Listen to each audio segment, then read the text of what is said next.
your faith when we find things that point us to you, and how we can look at the world and we can see glory from your brilliant design and great power to create. For you are the true scientist, for you create everything, and we're just merely trying to understand it all. And glory to you, Lord, and I hope that this brings power to you. In Jesus' name I pray, amen. Now, I don't know if you guys can hear me too well. We all know about Mount St. Helens, 1980s, 1980, that thing erupted and caused a really big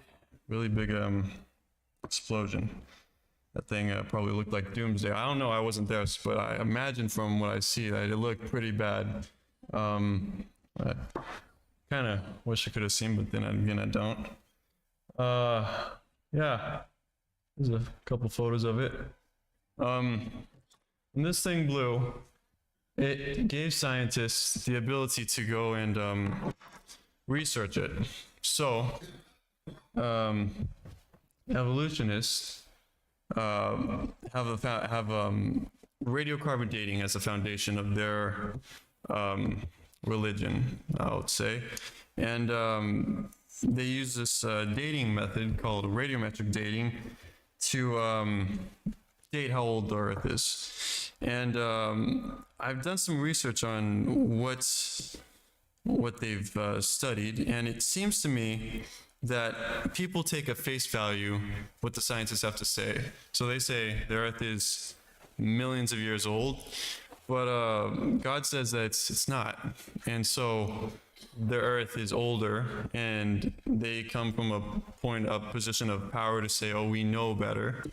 I kind of have questions about that. So who's right, God or the scientists that say they're right? First of all, when this thing blew, they took the rock, and the new formed rock was studied, and I looked at how old the thing dated.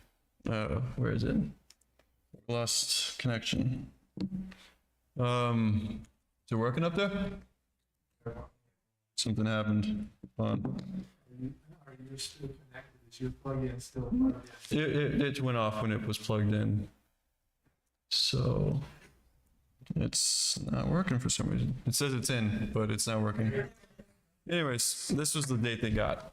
They got 350,000 years from a rock that was dated 10 years after the explosion. And there was a lava flow from a volcano in the North Island of New Zealand that dated about the same date. Yeah, it was it blew in 1954, and there was another study from Mount Stromboli dated to 2.4 million years old, and got to ask the question, why is it not dating right? There are multiple reasons that this can happen, but I actually looked around and I couldn't find any studies from when scientists took the date of a known rock and dated it to its actual age. These are a couple other studies. See, it's all off. They're not getting the right studies back, and they say that it's because you can't date newer rocks, but it kind of seems a little bit like it seems like a pretty big coincidence for them that doesn't work for them. But see, the problem is, let me try to explain this if I can. Try to explain how this works. So basically, you have uranium, and the radiometric decay for uranium is lead. So what happens is that these isotopes of uranium, that's called daughter isotopes, it turns into lead. And so they count how much lead goes in, turns into lead, uranium turns into lead, and they basically get a date by that. And so eventually, hold on a second. Eventually, this they count it, and they'll get a date from here. It's not an exact date. You don't get it. There's not a number in a rock, but there's numbers that they can use. I think it's called a spectrometer or something like that. They use it to date it. But the problem is, if I can stop it here. There you go. It wasn't working for some reason. Who's to say there isn't lead to start with? So they imagine, this is what they're saying, there's no lead in the rock to start, but when we look at it, there's uranium and lead, and this is one rock, this is just a time frame. So who's to say that there isn't lead to start with? Because we find silicon, calcium, and a whole bunch of other elements, but who's to say there isn't any lead? I mean, it's kind of like you'd expect to find all these elements, why not lead? So they're running off the assumption that there isn't any lead to start with. And a good way to kind of understand this is, let's say, imagine you walk into your house one day and the faucet to your tub is running. And so you're like, and the thing's full. It's like you got a 10-gallon tub, and you walk in and you're like, and you have a 1-gallon bucket. So you take that bucket and you put it under the faucet and you count to 1 minute. So how long do you think, would you tell me, that it would take for that 1-gallon bucket to fill a 15-gallon tub? Most people would say 15 minutes, right? But if I were to tell you that that assumes a lot of things, like you're making a lot of assumptions to make that claim, because how do you know that someone didn't turn on and off the faucet, that bucket, put water into there, or get that bucket and take water out? And then again, there's a really tricky one, is that how do you know that the flow was consistent into the tub? And so that's what a scientist, the name of Professor Klaus Rolf, he's a physicist at Ruhr University in Germany. He said, let me go back. He said that's not true. Everyone thinks that the rate of decay was consistent in these radioactive elements. It's not true anymore. So he made an article.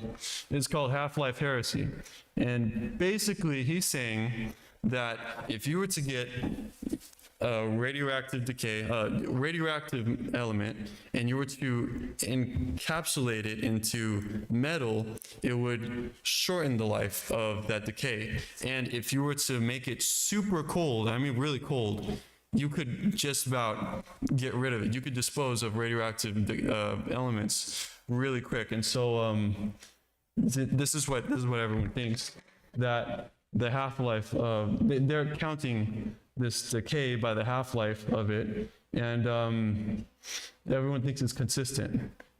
But he proved that that's not true. So, for example, plutonium-210, it's the half-life of it would be 138 days. And so this is what people generally thought was true. So it doesn't change. But when you put it in metal, you encase it in metal at room temperature, you cut that thing into just about half. It's pretty close. And then you bring it down to 14 Kelvin, and that brings it to like 6.9 days. That's really good. That can basically get rid of radioactive material pretty quick. And so that would be a Kelvin is another way to measure the temperature. It would be about 434 degrees Fahrenheit. And so yeah, 0 Kelvin is basically where all molecular motion ceases. So that's pretty cool. But see, there's 3 assumptions that scientists make when they date a rock. So basically, assumption number 1 is that it's violated by inheritance. So they say that there is no lead, like I was talking about earlier, lead to start. So they're imagining there's no lead to start so that they can accurately measure how much is in there. And then, so assumption number 2 is violated by contaminants. Now, going back to the volcano, the reason that they could never get, well, what I found is the reason that they could never get an accurate date from the volcano that was new rock that should have been at 0 was because the contaminants inside the rock from coming out of the volcano, there was argon. They dated it by potassium to argon, and so there was argon already inside of the volcano when it was spewing out the steam, and so they couldn't get a good date because it was all messed up in there. And then the rate of decay, there's assumption number 3, is that the rate of decay has been consistent, which kind of proved it's not. And so when they date it, they assume all 3 of them are perfect. I mean, there's a lot more math that goes into it, but they assume that all 3 are working perfectly to how they expect. And so they kind of need this that they talk about. And so when you can expect that they're going to just look past these assumptions. But it's interesting how most ways that we use to date the Earth, they point to a new Earth, that God made. So they say, for example, comets. These things, they say, came into existence about the time of the universe. They came into existence at the same time, millions and millions of years ago. And if you kind of understand how comets, what they are, they're basically balls of ice and dust. And so it's like getting a pencil and you just go on a blackboard and just, or on a piece of paper and just shake that thing. Eventually you're going to run out of ink. And so what they found is that these comets, they can't exist for more than 10,000 years. They would all be gone. And that's basically the maximum life that they'd live. So how come they think that would be caused by the Big Bang? It's just an assumption. It doesn't work. So there's a couple more examples, but I have here a video about geological findings from these people that are called Genesis Apologetics. I really liked what they did, and they got scientists together, they found a whole bunch of stuff, and they put it into this movie. And I'm just going to show a little bit of this movie to kind of give you examples, because I think they say it a lot better than I can say it. So I'm just going to play this. If it will work. Hold on a second. Oh, we don't have sound. For some reason. It's million. Hold on, let me restart this thing again. Try to. This connection is the problem. 1 second. Let's see. There. Is that showing? Yeah. Rock layers found. Evolutionists claim that the Earth is millions of years old, and one of their so-called proofs are stratified rock layers found within the geologic column. Evolutionists teach that each layer represents millions of years of rock formation based upon their uniformitarian views about the past based upon processes today. But in doing so, you're assuming that there are no catastrophic events like a global flood. Evolutionists also ignore the flood evidence contained within these rock layers, like sea creatures mixed together with land creatures. Just ask any coal miner anywhere on Earth they dig, they find countless sea creatures embedded in the rock. You see, the Bible refutes evolution theory, stating that it has only been roughly 6,000 years since the beginning of creation, giving the true account of how the sedimentary sedimentary layers formed, as sedimentary rock is rock that is formed in water, which is also incredible testimony of a worldwide flood, given that the Earth's surface is made up mostly of water-formed sedimentary rock layers. The fact that the layers were actually formed in water also explains why there is no erosion found in between the layers, as there would be if the layers took millions of years to form. Then there's the issue of bended and folded rock, which could only occur if the layers were pliable and soft at the time of the bending, which is exactly what a global flood would cause. The bent layers also prove that their formation was rapid, with multiple layers forming rapidly on top of each other, because the bottom layers would still have to be saturated with water and didn't have enough time to dry out. As forces acted upon the layers, they bent in unison from top to bottom. Claiming these layers folded together over millions of years while still forming cannot explain what geologists are observing.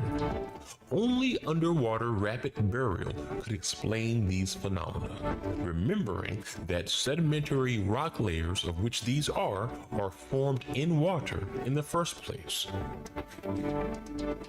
To further prove that these rock layers were formed quickly and in the flood is the fact that in countless places around the world we find polystrate trees. Poly meaning many, and straight referring to the multiple layers that these trees are running through. If you understand anything about how organic matter decomposes, you will know that it's impossible for trees to remain intact for millions of years while layers of dirt and debris slowly pile around them, and rain and moisture rot the wood out.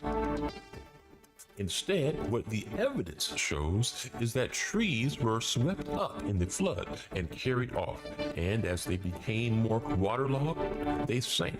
Some trees would sink uniformly, while other trees contained more water saturation in what was left of their bottom roots.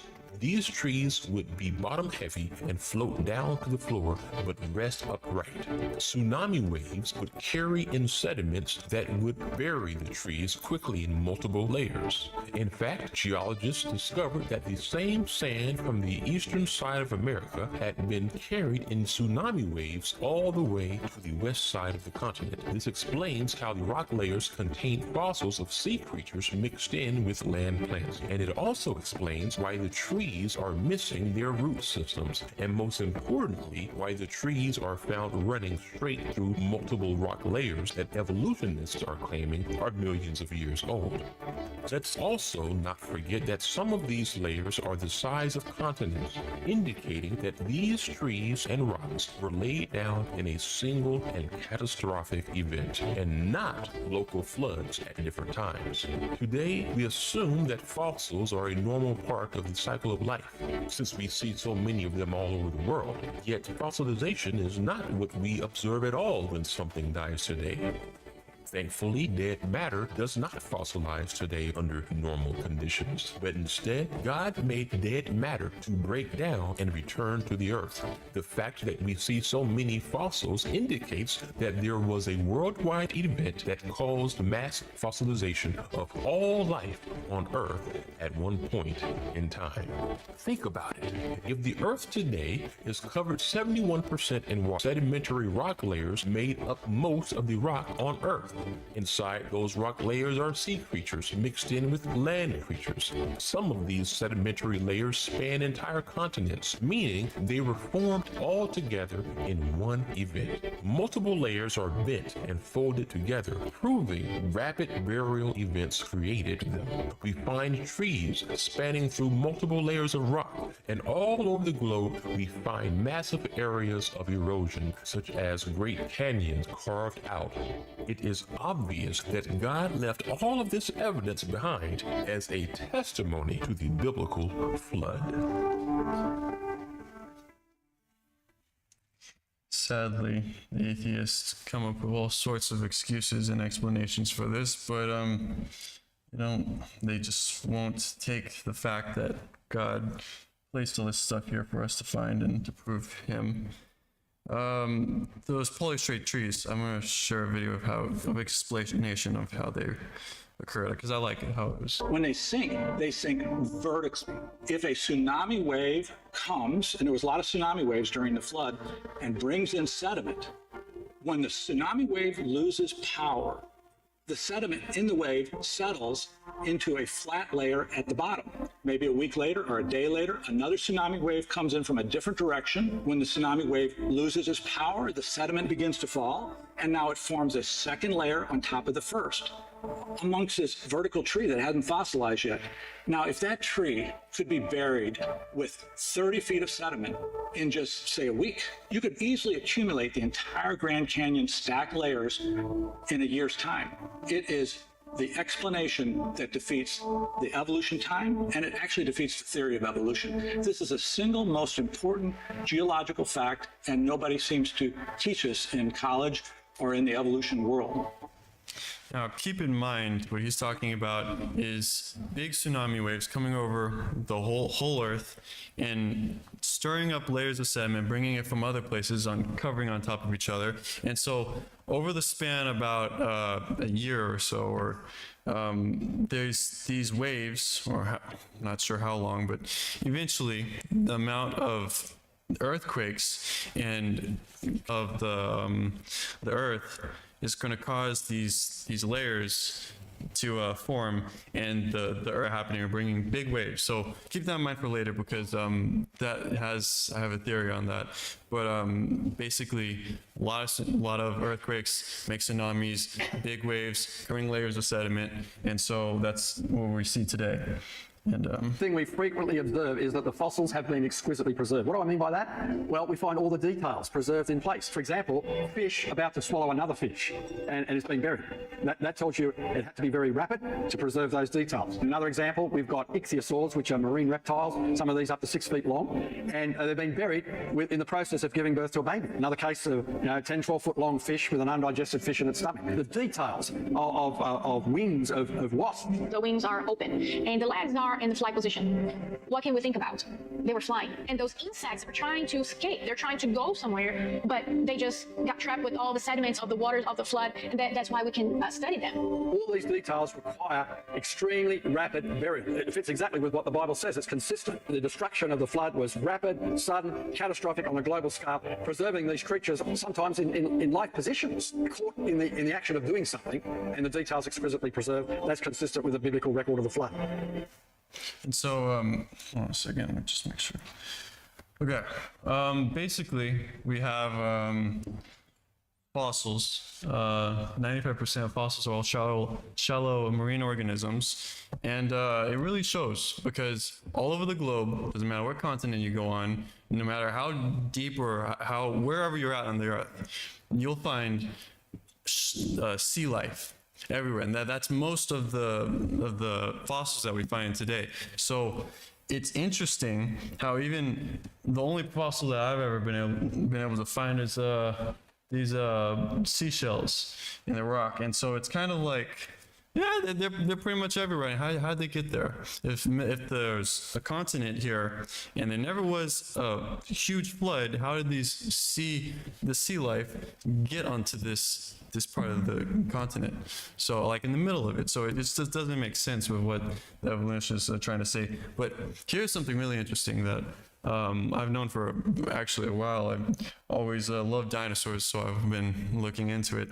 But they talk about how dinosaurs in this video, they cannot have been died millions of years ago, because we still find collagen inside of the bones. Michael Crichton was struggling to come up with a concept to explain how dinosaurs could somehow be brought back to life in a feasible way in his book of the same title. What the Jurassic Park creators couldn't have imagined was the soft tissue inside of a dinosaur bone, a finding that has since been replicated by other scientists, such as this stretching Triceratops tissue, discovered by Mark Armitage.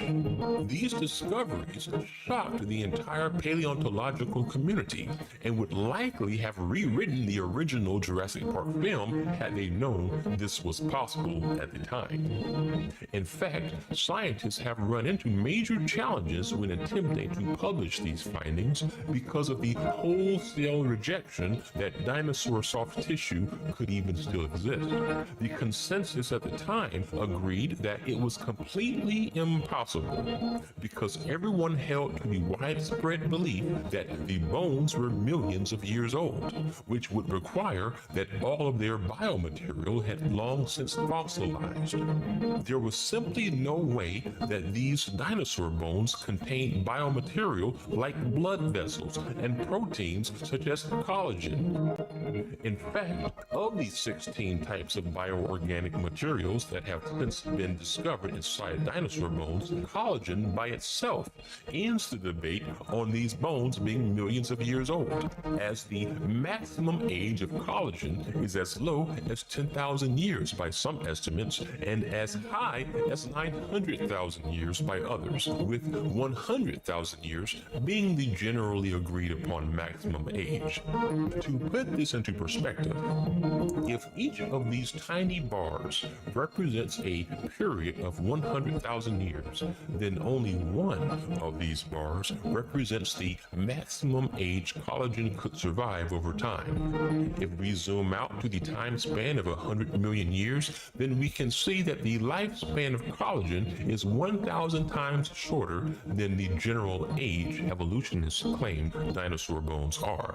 Or another way to say it is that collagen doesn't even last 0.001% as long as it would have to in order for evolution theory to work, proving that it's not even remotely within the realm of possibility that collagen could survive for so long. The relatively short shelf life of collagen proves what the Bible has been saying about these bones all along, that they're roughly 4,400 years old and buried all over the world around the time of Noah's flood. So I also like to mention that Mark Armitage, who's a scientist down in LA, he got fired because they didn't like that. He was showing that the Triceratops bone has this material that cannot, as you can clearly tell, it's impossible for it to have lasted that long. Millions of years just doesn't work.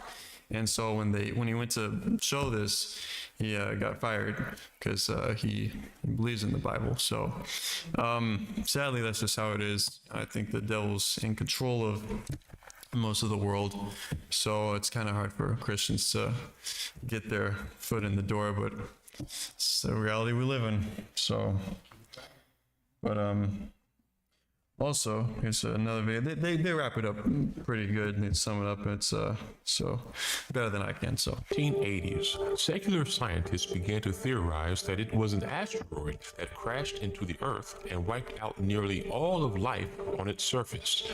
The theory posits that massive tsunamis and volcanic dust-filled air as a result of the impact are what destroyed the dinosaurs and most other life in a worldwide disaster. Secular scientists could not escape the fact that water and volcanism played a massive role in how life was once wiped out on Earth. But the Bible had already written that the Earth had been catastrophically destroyed through volcanism and water in the Bible. So they came up with their own catastrophic version of events, i.e., the asteroid impact theory. You see, the Bible's book of Genesis had already made clear what happened in the past in detail, describing volcanic activity bursting open from the ocean floors, chronicling when the volcanic activity began and ceased, how long the rain poured, how high the waters reached, as well as giving the very reason why God judged and destroyed the world with the flood in the first place. You are essentially given two choices today. On the one hand, you have a book written thousands of years ago giving an amazingly detailed account of a worldwide flood that wiped out virtually all life on Earth. On the other hand, you have man-made theories, in this case, one that was only first postulated about 40 years ago due to the inadequacy of their prior non-catastrophic models that they know really didn't work. Both views require a catastrophic event with global implications, but only one has the power to actually explain the stratification of the Earth's surface and the trillions of fossils, along with cultures around the world citing a global flood in their historical writings and legends, while the other merely rearranges elements from the true account to concoct its own story. Think about it. The Bible already said long ago that the entire world's surface was destroyed catastrophically. They have no choice but to make that same claim. The Bible said that the continents were once together in the beginning. It looks like they have to share that too. Nearly all animal life on Earth was wiped out during the destruction, a fact that they also couldn't ignore. Marine life was scattered across the world.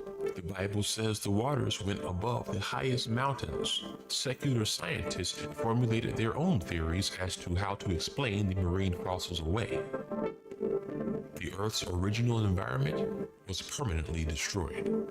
The pre-flood paradise was gone. In the secular model, they refer to this as the prehistoric world going extinct. And let's not forget that the flood set the processes into motion for much of the world to be frozen over. Hot oceans produce evaporations and greater snowfall. Volcanoes send volumes of aerosols into the atmosphere, blocking the sun. Greater snowfall with cooler summers results in global ice sheets. Evolutionists have called these results of the flood the Ice Age. One of these is constantly being proven true as more and more evidence is discovered over time, while the other was only invented after the evidence was unearthed. And further still, contained within the Bible is also the prediction that all of this would happen. In the second book of Peter, we are told that in the last days, which is the time fast approaching, unbelievers would be willingly ignorant of the flood, meaning that secular men and women would consciously choose to believe and create lies that allow them to push the catastrophic event into the distant past, so long ago and so far away it ceases to be scientific history and becomes scientific fantasy. The irony can only be described as biblical. The Bible makes it clear that the end times would be characterized by increasing unbelief of the biblical account of history and the flood event itself. Sadly, the religion of evolution is one in which its priests are constantly updating their outdated theories, while in the Bible, we are given the final, true, and unchanging account. And as the evidence is unearthed over time, the biblical account is always proven to be true.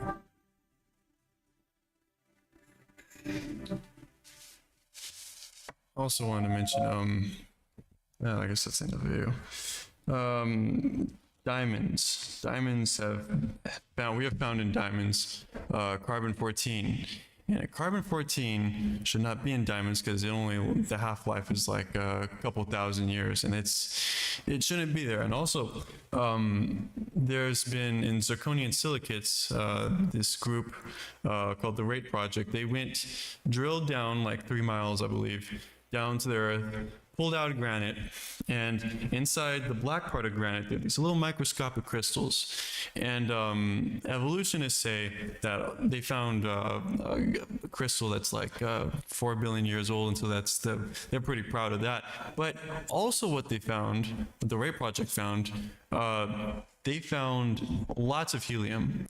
And so the decay of uranium will give you helium, and there's a lot of helium. So they kind of calculate how long it would take for that helium to leave. And for the amount that they had in there, it would have taken them like 6,000 years for it to be gone. So it shouldn't be there. But the rock also says that it's 4 millions of years old. So it's like, you know, which one's right? You know, the calculations of the helium or the one of the radiometric dating. So there's a lot of discrepancies in carbon dating, and so it's kind of hard for them to reconcile that. But moving on, one last video. I just thought this was very cool about the Ark. Evolutionists often claim that it would not be possible to fit all of the species of life on Earth onto a ship the size of the Ark, even when factoring just what Ark actually was. At roughly 50 feet high, 85 feet wide, and more than 500 feet long, the Ark is the largest wooden vessel known to have been built by man, with the USS Wyoming, a gigantic wooden schooner built in 1909, coming in at second at 450 feet long. Yet, regardless of size, imagining how the Ark could fit 18 million species of all life on Earth is a rather elementary level way of understanding the excellent efficiency of the Ark's economy. The reality is that the sea creatures, insects, and invertebrates and plant species did not need to be included on the Ark. You see, God instructed Noah to only bring the vertebrate land animals, and when you simplify those animals to their genealogical class structure found in Genesis, which is known as a kind, you can further significantly reduce the number of animal kinds needed down to around roughly 1,400 kinds, or approximately 6,750 animals in total. Those animals so don't need to bring fully mature adults, when smaller juveniles would fit better, eat less, waste less, and live longer while reproducing in the post-flood world. With roughly 6,750 animals on board the Ark, we can now also estimate that approximately 1,400 cages were needed, and when considering that only 20% of the Ark's volume was needed for food storage, you can see that we have plenty of room left over for cages and infrastructure, with the remaining area able to fit the equivalent of 483 semi-trailers within its volume. It's also no surprise that the dimensions God gave for the Ark turned out to be optimal for stability. In fact, if we were to scale the Ark up, it appears that modern cruise ships have taken notes from the Ark's dimensions, as you can see striking similarities in shapes and proportions that they share. As you can observe, the influences of the Ark are alive and well today, and have long-reaching implications in virtually every field of science, including baraminology, botany, hydrodynamics, anthropology, and more. Sorry, I think that's the last video from that. I just like a lot how they put all this stuff in a video to explain it pretty well, but I have a video from this, one second, video from this guy. So, one second, where we at? Exponential growth. So this guy came up with this equation. He's a mathematician. I'm not very good at math, but he did do this. He figured that if there's 7 billion people right now, and he figured if you could use exponential growth, which is like, which you have a little bit of people and then you double it, you'll get this curvature that goes up pretty quick. And so he says 3 billion people in 1964 and 7 billion people in 2013 at an exponential growth. So those are two dates at an exponential growth rate. And here's the equation he worked out. The human population would go back to 2 people in the year 742. Yeah, that's 80. We know that the infant mortality rates were higher in the past, so that will push it back to another 3,000 years, and that brings us back to the flood.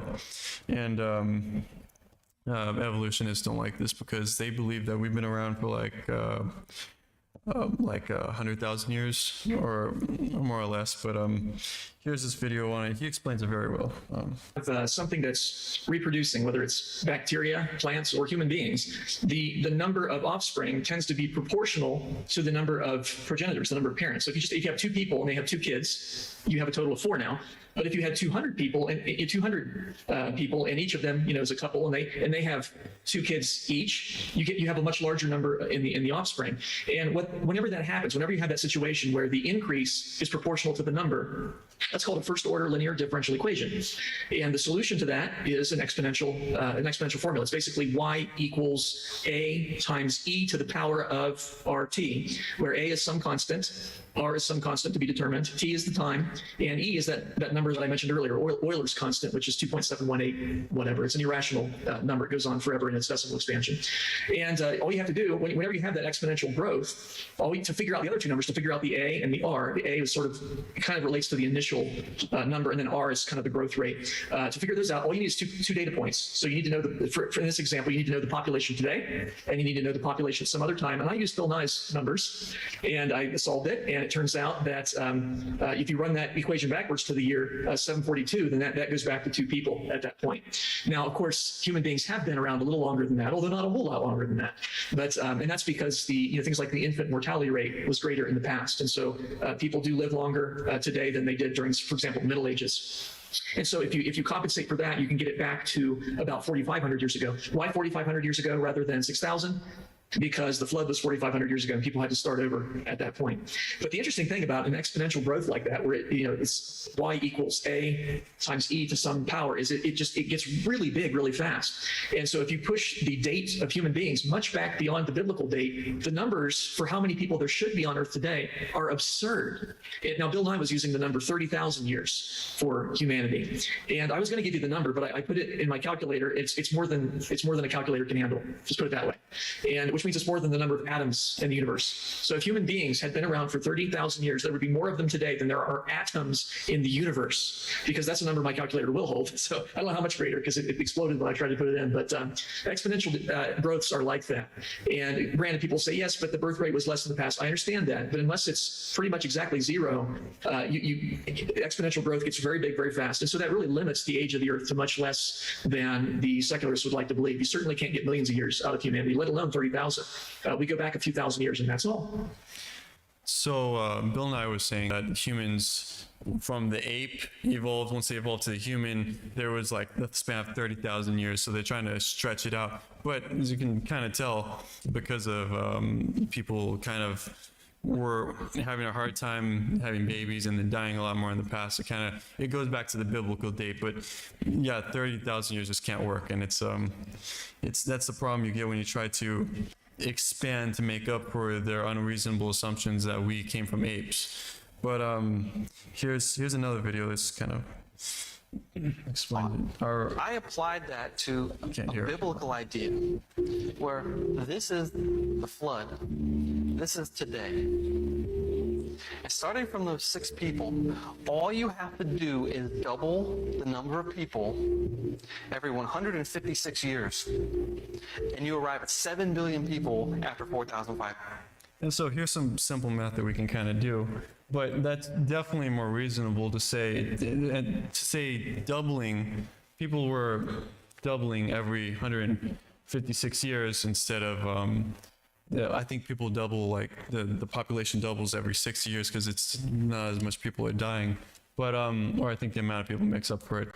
But that's much more reasonable to say than 30,000 years. So let's imagine what he was talking about. If humans are alive for 30,000 years, it's not possible for humans to just stay at zero the whole time, and then out of nowhere suddenly, boom, there's us. So this would be like the biblical date, like the curvature, and so the flood, people starting off right here, but this just doesn't make sense. The exponential growth doesn't work like that, and humans don't work like that either. So it doesn't work.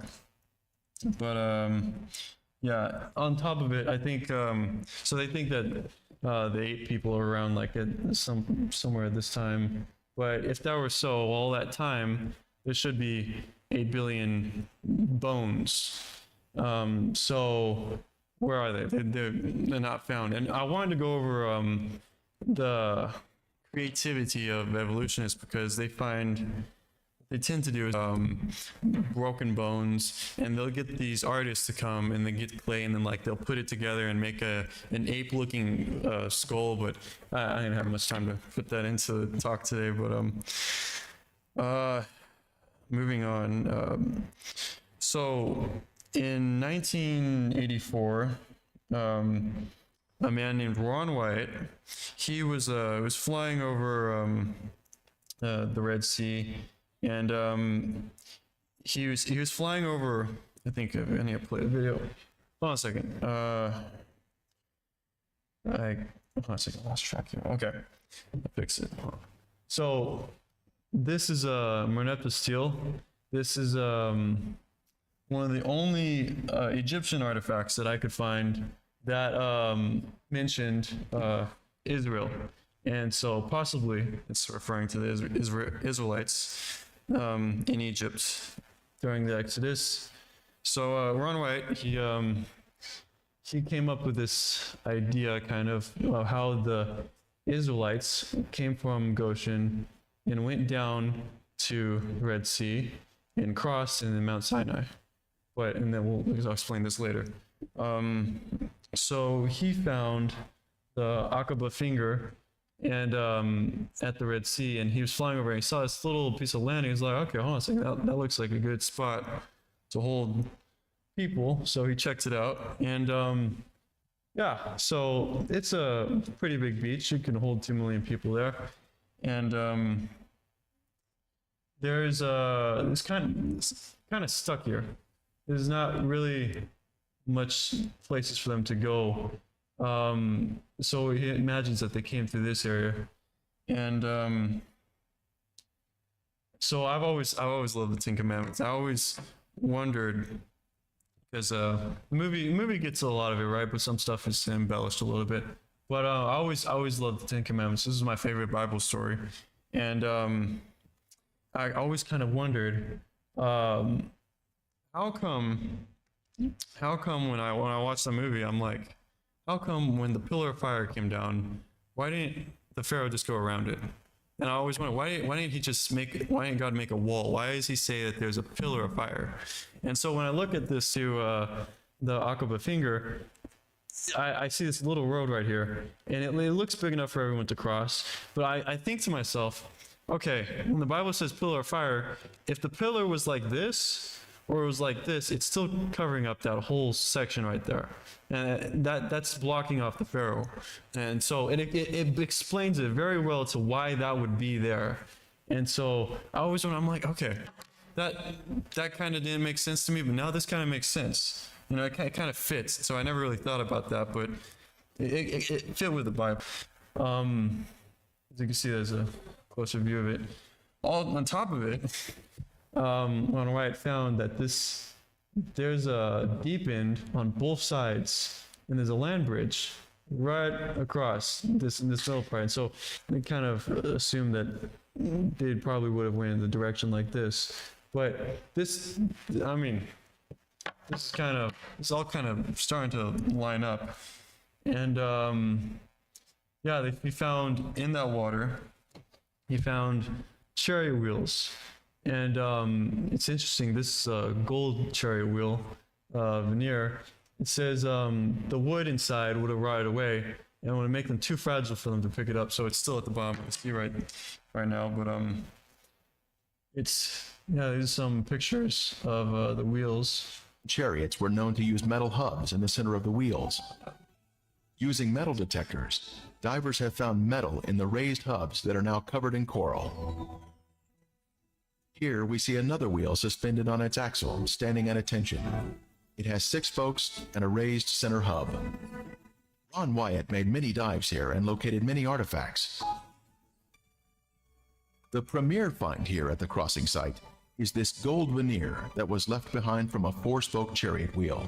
The Bible tells us there were 600 choice chariots used in the chase of the children of Israel. This artifact was left behind at a depth of 200 feet. Since specialized equipment would be necessary to raise it to the surface, today it is still in the location where it was found. So, yeah, they also found human bones there. As I was researching these chariot wheels, hold on a second. I was looking for some proof that the 4-spoke chariot wheels matched the time that the Exodus happened, so that it would give reason for why they would be there, since most Egypt uses 8-spoke chariot wheels. So I was looking around and I found that this one goes back to this picture goes back to like 1400 BC at the time of Amenhotep II. So I was like, what's going on there with this guy? And I was looking into him and I kind of found, and this is what I found, I thought it was interesting that Amenhotep, he fits really well, way more than I expected. Everyone knows that Ramses was the Pharaoh Exodus, but kind of it's kind of up for speculation for which one would be the candidate. So some people kind of say that he might fit, and I'm just pointing that out. I thought it was interesting. He fits a lot of the criteria for being the Exodus Pharaoh, so I thought that was very interesting. Let's see. Yeah, so Mount Sinai that we know today, traditional spot, it's over here on the Sinai Peninsula. Now, it kind of seems weird that it's over here since the Israelites had to cross the Red Sea and go to Mount Sinai afterwards, but I don't think that they crossed again and then went back. This just doesn't make sense. And the reason that we think that this is the Mount Sinai is because the same Constantine's mother, the same emperor that turned the Sabbath day, Saturday, to Sunday to worship the sun gods, his mom kind of said it and it stuck and everyone went with it. So that's where we're at today. But we think that the it's not Jabal al-Lawz, but the mountain right next to it, Jabal al-Malka, is the mountain. But I'll get to that in a second. So let me see where Exodus 15. It says after they crossed the Red Sea, they came to Elim, where there were 12 wells of water, and 70 palm trees. And interestingly, they found a spot that matches that very well. The description, this spot right here. There's a better view of it. Here's a Google Maps view, and yeah, there's lots of palm trees there today. But it was interesting because the people that went there, they said there's a well right there. They said that there are actually 12 wells, and so it kind of fits pretty well with over. And there's another well, and there's another well right there. So it kind of fits pretty well. And so here's another view where they went. They went to Elim, and then they go to Mount Sinai, which is right here. And I'm gonna show where that's at. So Mount Sinai of Yahweh. I believe that's what they're trying to spell here. That's the mountain that I was looking at Google Maps that everyone says that. And hold on a second, if I can go back just a smidge here. That we see the mountain kind of looks like it's burnt at the top. And so when you look at Google Maps, you'll find see it's burnt up there. You'll find in this area there's an altar of a golden calf here. Let's see. So let me stop right here. See, there's these writings on the rocks around the whole area, and so there's people, and it's a golden calf right there. And they have a lot of these writings everywhere around there. And it's interesting is that the golden calf writings look a lot like the Egyptian gods. There are, I think, Taurus. It looks similar to what the Egyptians that were writing. So it kind of is weird that it's over there, but it would make sense if the Israelites had written down this on the rock. So see that there, and the whole thing's gated off too. The government over there doesn't like people getting near, so they gated it off. And they've actually taken confiscated some artifacts over there, so no one can see it anymore. But here's the mountain. Kind of looks like it's burnt. And if we look at the video of people that went there, inside the rock, it's brown, but the outside is black. It kind of doesn't really make sense why that would be there unless it was burnt or something else happened to it. But it does seem like, the inside's brown and the outside is black. Does seem interesting. Wonder why that's like that. But here's a video of a guy that's been here and it's kind of seen all this stuff to say about it. But learn in discovering the true biblical sites of events in the Bible is that you don't have to force things if they are the true site. If it is the true place, all the evidence will fall into place naturally. And this is exactly what we see in these locations. The evidence alone for the location of Mount Sinai is overwhelming, and there is no other place that comes close to having this much evidence. Additionally, all the local studies affirm these locations as well and have named them as such. so I thought it was pretty cool. Everything kind of just fits together. There's no, that was my favorite location, but there's also Sodom and Gomorrah. Now they say they found Sodom and Gomorrah down by the Dead Sea at the southeast part of the Dead Sea, and let's see, the spots that they were excavating in about 1960s, they found skeletons, burnt skeletons. A lot of bones were like warped from the heat. And so when they dig up the graves and stuff that was around the surrounding area, I imagine that would make sense. So when Sodom and Gomorrah, when all the brimstone burned everything, there'd be bones, but ash. But the bones that were underground, they just about got warped from the heat. And so, hold on a second, let me see if I can get this back. So this is one of the locations. You see there's a layer of just ash and it just falls apart. It's just black. And let's see what else you have here. The whole area, you can kind of tell, looks just burnt and messed up. And this is one of the 5 locations over there. Well, 4 that were burnt. So we kind of understand, like, if everything just burnt, sulfur just burnt up, there should be nothing but ash.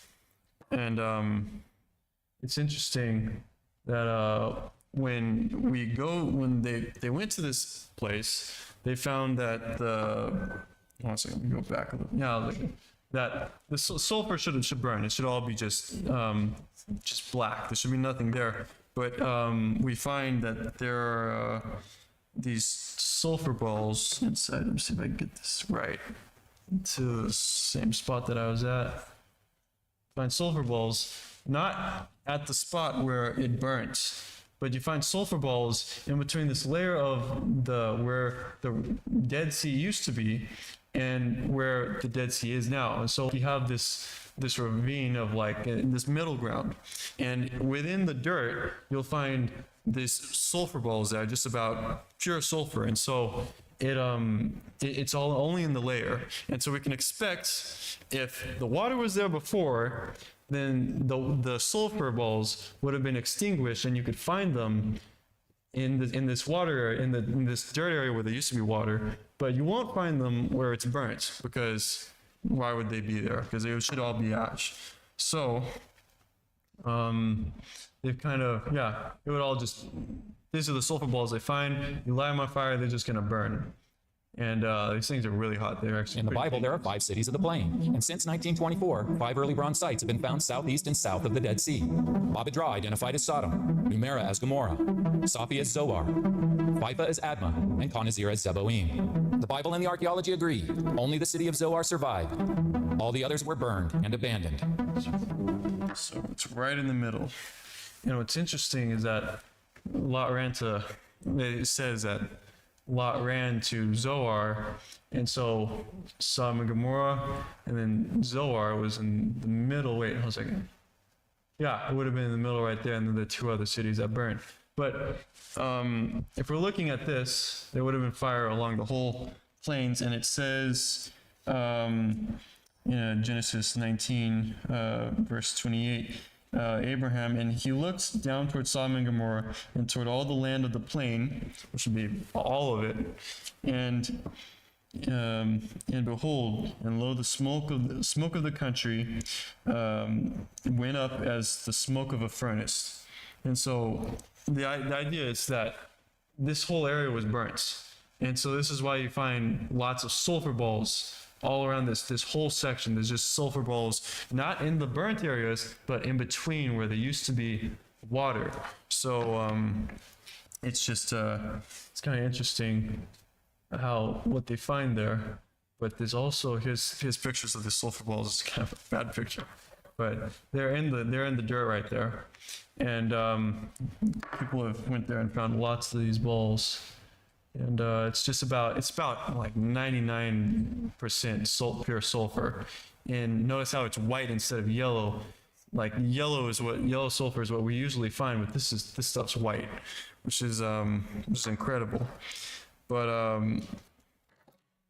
on top of Sodom and Gomorrah, there's Nineveh. Nineveh. They found Nineveh, and the only reason that they found Nineveh was because of the Bible, because they dug up the place, they couldn't understand the writings in there, and then the Bible talks about Nineveh, so they were able to kind of figure it out only because of the Bible, and here's a video about this, explains it. The British adventurer Austin Henry Layard became determined to put the massive mound of Kuyunjik to the spade. Based on the abundance of fragmented surface remains, Layard chose to begin his dig here, on the southwest corner of the mound. Layard struck a vertical shaft, and at a depth of about 20 feet, his dig team hit a row of fired bricks. After some more clearing, it soon became evident that the wall belonged to a monumental building, and over the next several weeks, the largest palace ever excavated began to be unearthed. And we see the ruins of the monumental hallway leading from the central courtyard into the showroom. The walls of this room at the end of the hall were lined with stone reliefs depicting the siege of a single city. The question Layard wanted to know was what important city was this, and to which Assyrian king did the palace he was excavating belong? The original stone reliefs from this room are on display in the British Museum in London, where they have recreated the showroom Layard discovered.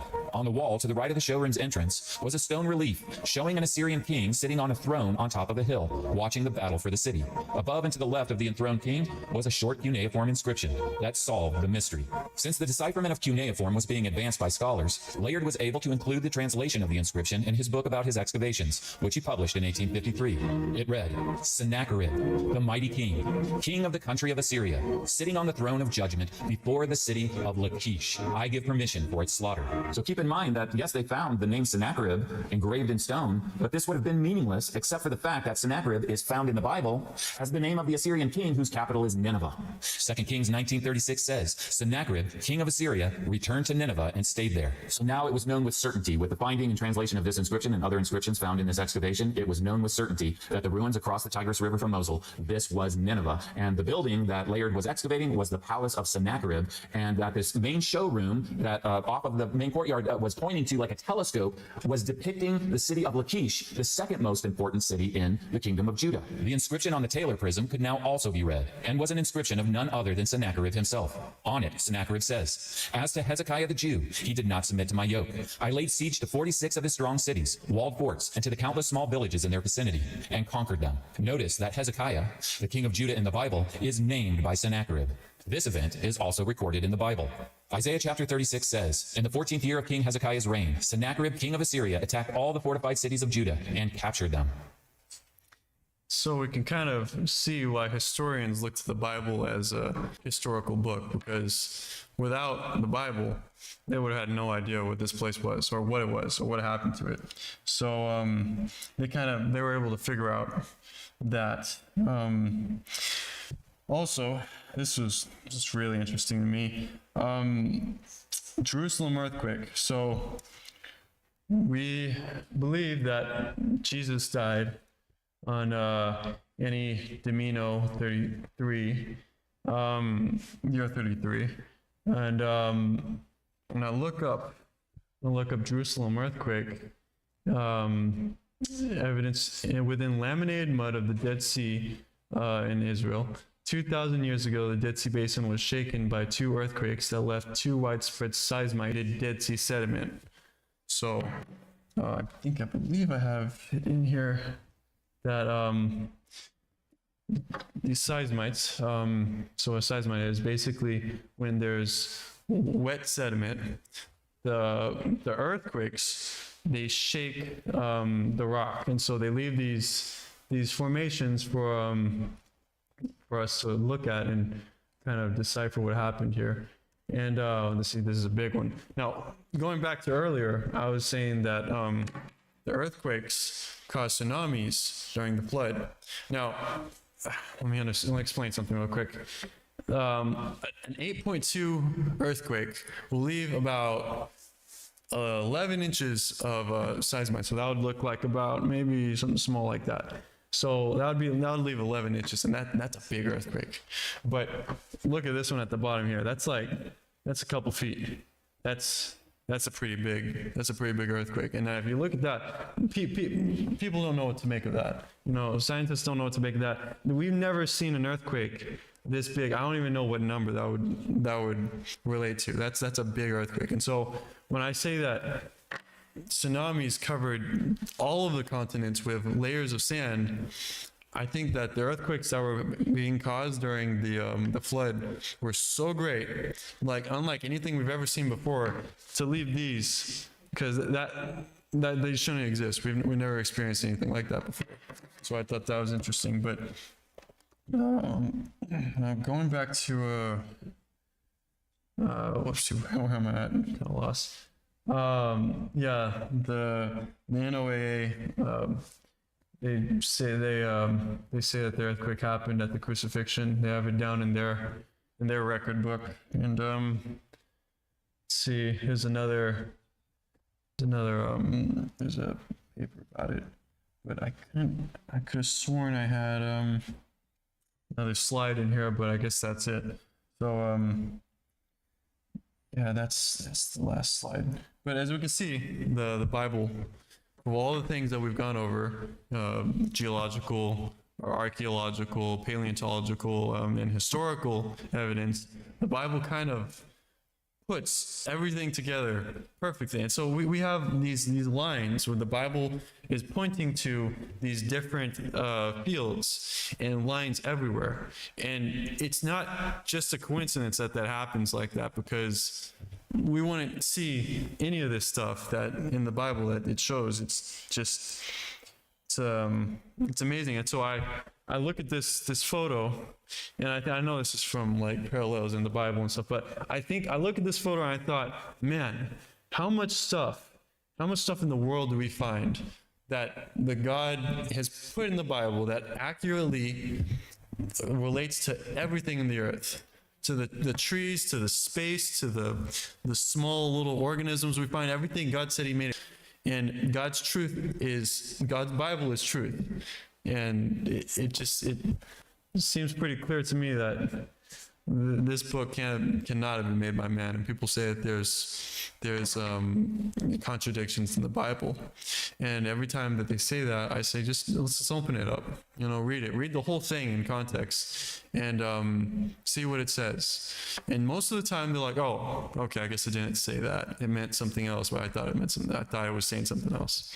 So I think it's just amazing how God's put everything together. And the atheists, they say that that it is all by chance. And what I say to that is that there are some things in the earth that are so complex. It's called irreducible complexity. Things are built so complex that they just cannot come into existence incrementally. And for example, let's say the proton motor that runs a flagellum. Now, every single cell organism that has a flagellum runs off of a proton motor. And this proton motor is so complex. It's more complex than any motor or in any engine of any car or in any vehicle you could find. This thing is so complex. We don't understand how it was made or how it works. Really, we understand how it works, but we can't understand it, because atheists are like, oh, well, maybe it came into existence at the very end, but we find it in the very beginning of the fossil record.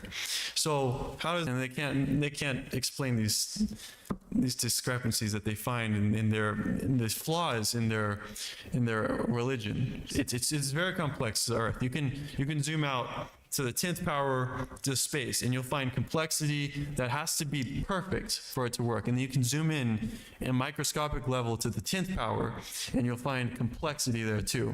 It is absolutely amazing how God has put it. And the reason that we find all this amazing complexity is that God was saying it's the way he made it. And it's so perfect that it's always been there.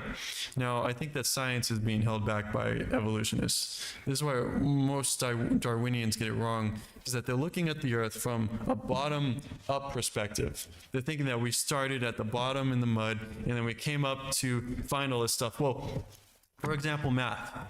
We didn't make math. You see, a squared plus b squared equals c squared, that exists whether I like it or not. I would have been born, died, it doesn't matter. It's still going to be there. This stuff was placed by God. And to really understand that it's the God of the Bible, which no other God can make this claim that he made everything. No other God fits this perfectly, because right in your face, when you read the Bible, in the first 10 words of the Bible, you realize that God says, in the beginning, which is time, God created the heavens, there's space, and the earth, there's matter. Now, time is past, present, future, and space is length with height, and matter is solid, liquid, gas. That's a trinity of trinities, and all three of them have to come together to come into existence at the same time, or else it won't work. Because if you had matter and time, where would you put it? But if you had space and matter, when would you put it? See, it doesn't work any other way. And God is the only one that could have done this. But evolutionists say that, oh no, there is no God, there's no right or wrong.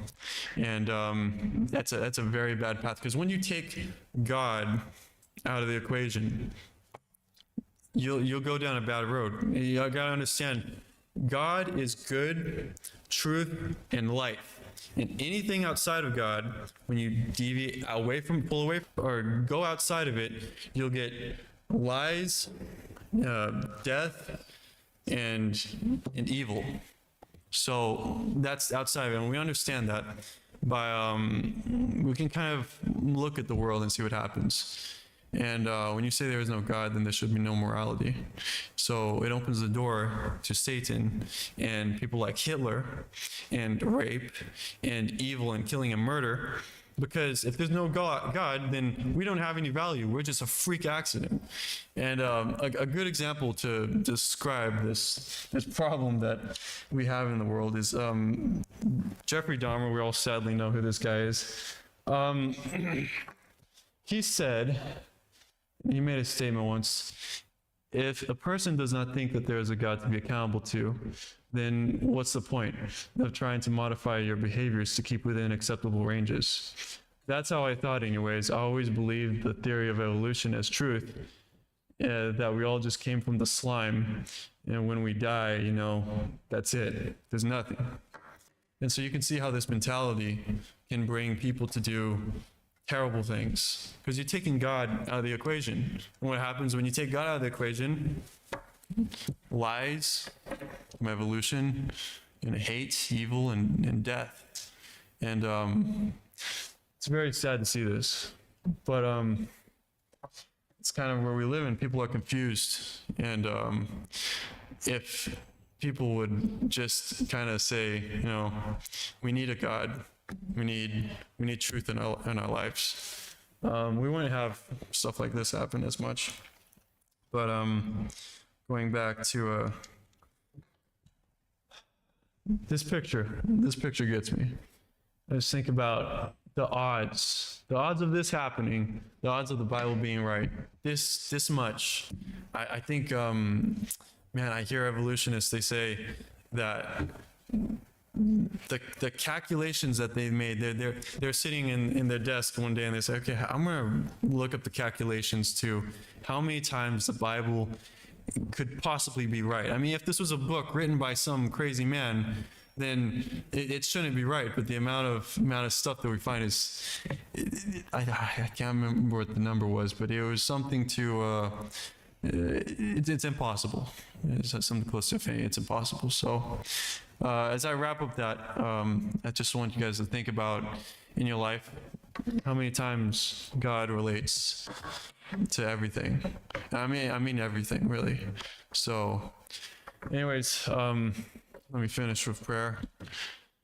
Dear Jesus, thank you so much for showing us that you are the creator of this earth and proving every day that you are in control. You put that stuff here for us to merely trying to understand it. Glory be to you, Lord. You are everlasting. Thank you, Jesus.